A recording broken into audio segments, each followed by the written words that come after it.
Hello everyone, welcome to my channel. I'm Kissy. So I just want to go into the reading. Don't mind any background noises. This is a full house. So, why did I just hear Leah? Boy, I've been watching you like a hawk in the sky at night, and you were my prey. Boy, I promise you, if we keep bumping heads, I know that one of these days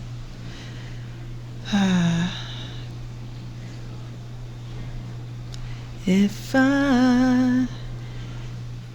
I let you know, you need to know about it. I'm talking about know about it. I hope you're responsible. Boy, I gotta watch my back. Oh, you could be dealing with the Knight of Wands. Young fire sign. Is it my goal? Is it your goal? Sometimes I'm good at good. Right now I'm not enough. Oh my. Say yes or say no. 'Cause I really need somebody. Tell me you're that somebody. No, wait. Tell me you're that somebody. So I wrote something down today. When love is there, but injured, because it would still be giving of itself if not otherwise. So healing is accepting the love is there, but can't be given where it's not received. The crime is causing it not to be. Arrogance is what makes reality intolerable.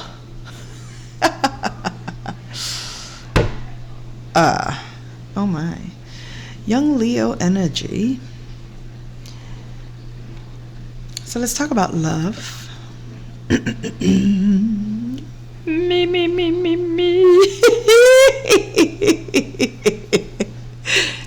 Me.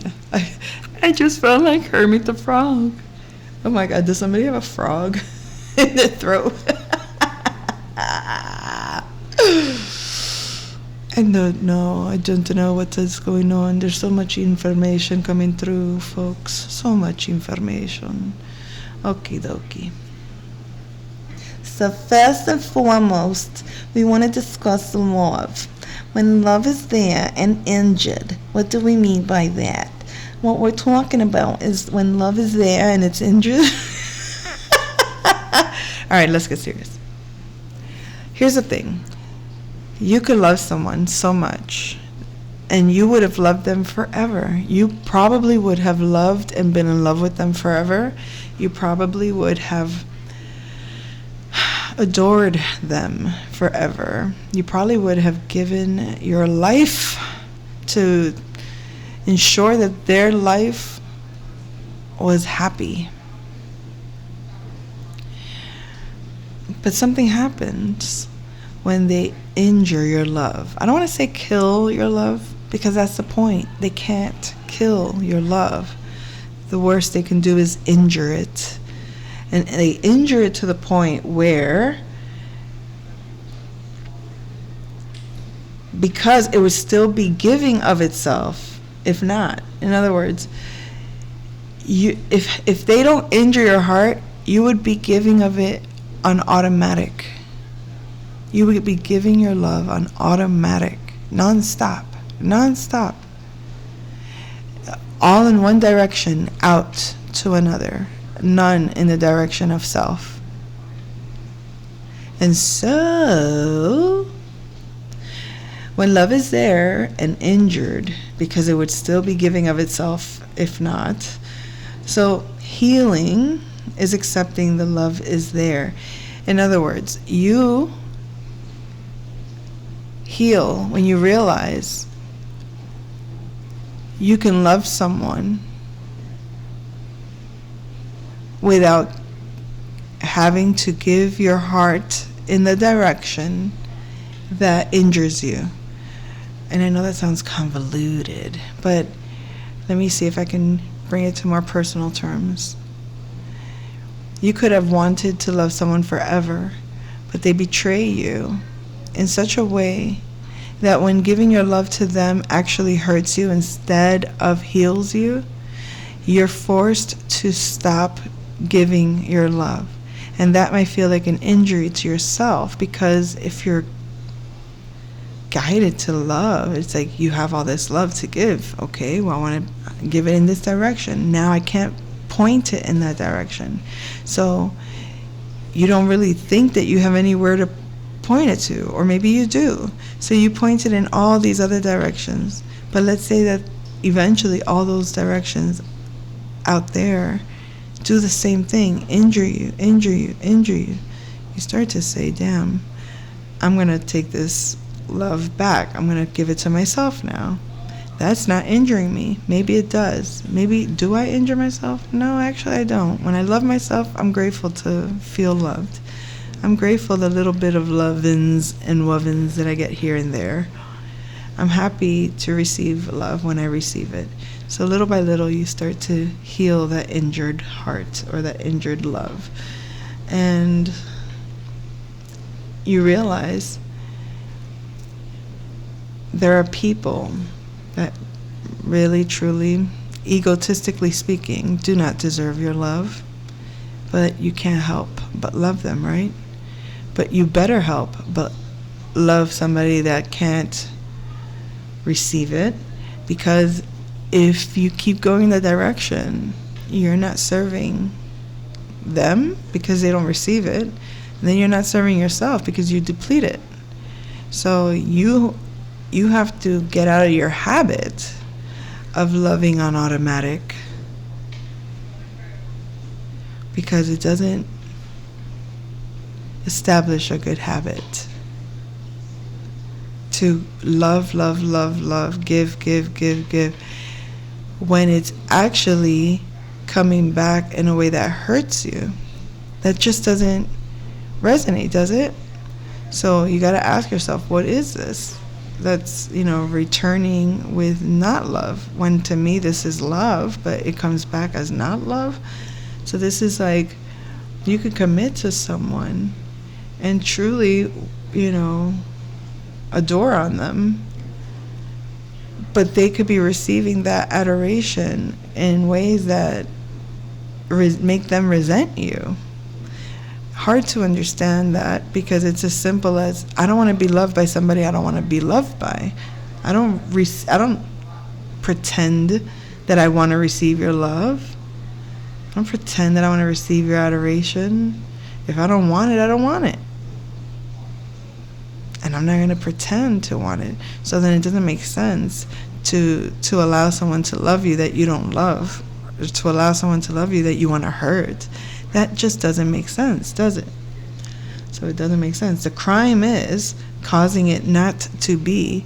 When you don't allow love to flourish, because every time it arises, every time it shows up, you want to harm it, hurt it, destroy it. What is that? I don't get that at all.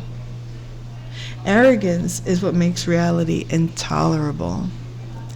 So that makes me think of there's a thing where people, like the popular kid can take for granted how much people adore on them or appreciate them. They could, eventually think, oh, everybody loves me. They could appreciate it, or they could arrogantly think that those people are less than. And very rarely do they. I think the only reason anybody that is that popular becomes popular is because they genuinely are loved. Period. You're genuinely loved. Fake popularity, it's anything that is anyways, I don't want to focus on fake popularity. Who cares? That wasn't the point I was trying to make. Even the reason why I brought up arrogance has nothing to do with that in the same way. It has to do more with reality being intolerable, is more about people complaining about there's nothing to learn. Like people that have this feeling of, I know it all, I've been there, done that, I've seen it all, right? I've seen it all. Nothing surprises me. So nothing stimulates me or intrigues me. Nothing gets my curiosity. Nothing gets me because everything is same old same. That mindset is arrogant. And that is what makes reality intolerable. Because you presume everything is the same. You don't choose to become more and more curious. You've X'd out opportunities on the assumption that there's nothing to grow from learning of it. Anyway, why am I?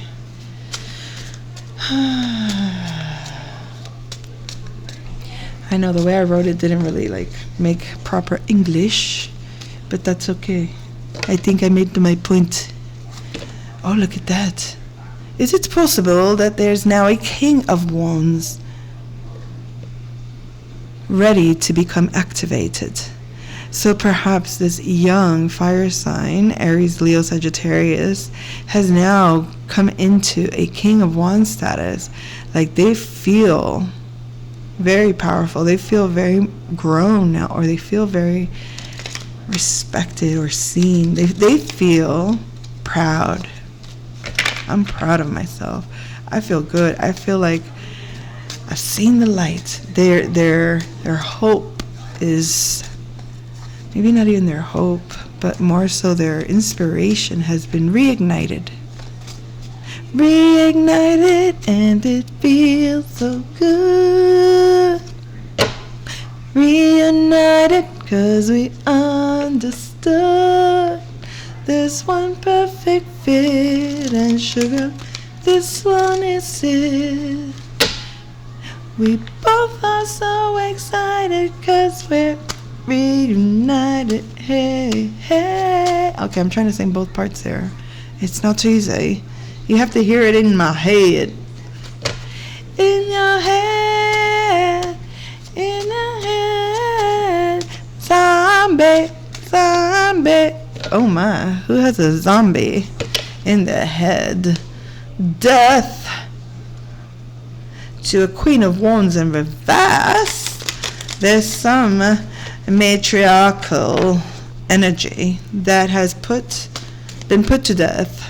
It's some fake nurturing, some fake love has been put to death, which is good. We don't want that fake love. Yeah, that was not the growing shit. We were not growing anything with the fake love, so you may not have wanted to put it to death, but you did either way. Oh shucks, yep. And therefore you now have this Queen of Cups in a water sign, Pisces, Cancer, or Scorpio.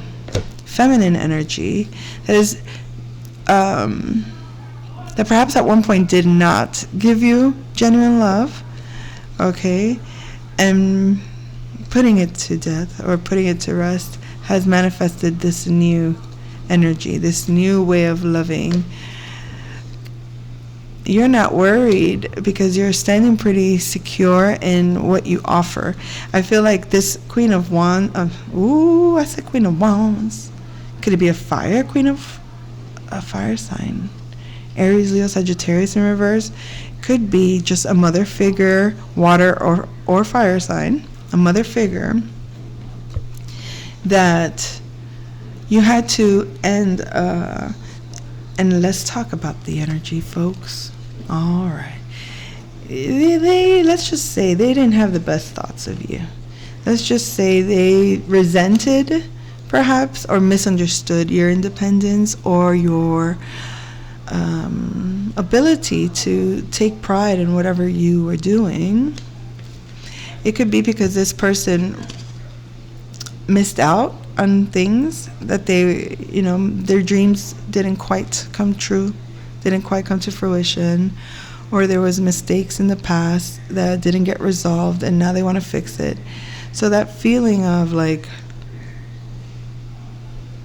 I wish I would have done it then when I could have done it then, as opposed to now, like maybe now they can't do it for whatever reason. It's like regret, resentment, or not resentment, regret of the past. This feminine energy is regretting the past. They may have had a lot of anxiety or just a lot of negative thinking, or projected a lot of negative ideas in some ways at you, or maybe it wasn't even about you, okay? But I mean, maybe you represent what they could have been. Maybe you doing what you're doing in the way that you're doing it is making them see that they maybe could have done the same thing, or maybe they wanted to. They weren't offering genuine love. They weren't investing. It's almost like they weren't putting, it's not about putting faith in you either, but it's almost like not giving the proper, how do you put this? Okay, just imagine like someone that's older that thinks that they're not supposed to look up to someone younger. Like, it might have been where you wouldn't seek out the authority of this younger person when they were younger, when they were, children. Maybe you felt that you knew better than them. But when that child grows up and becomes an adult, you can respect who they've become as adults.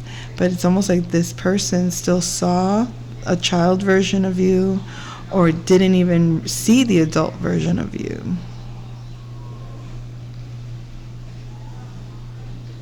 And so now they see the authority that you have with your emotions. Oh wow, why did my voice just do that? Emotions. This person might be growing emotionally thanks to your, you offer them authentic, genuine love, and it still comes across like from that innocent space. It's pure. It's not tainted with it's like that childhood.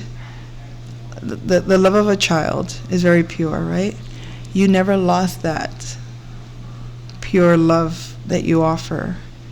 And I think that's what the regret is about, because people are noticing, they're seeing. This energy is definitely seeing. They've been enlightened to what you represent, who you are, or how much of a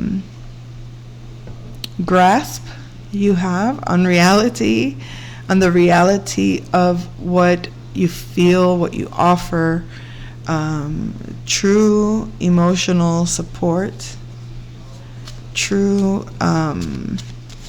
giving of the heart. Someone's happy, joy, happy, joy. Who's happy? Somebody feels brand new. I'm alive. Just they feel like their spirit is free. They feel like they've been blessed, graced. They're being the sun is shining upon their face, because they decided not to combat, not to debate with their own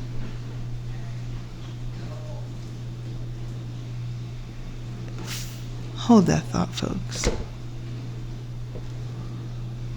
Give me one moment, folks. Give me a moment.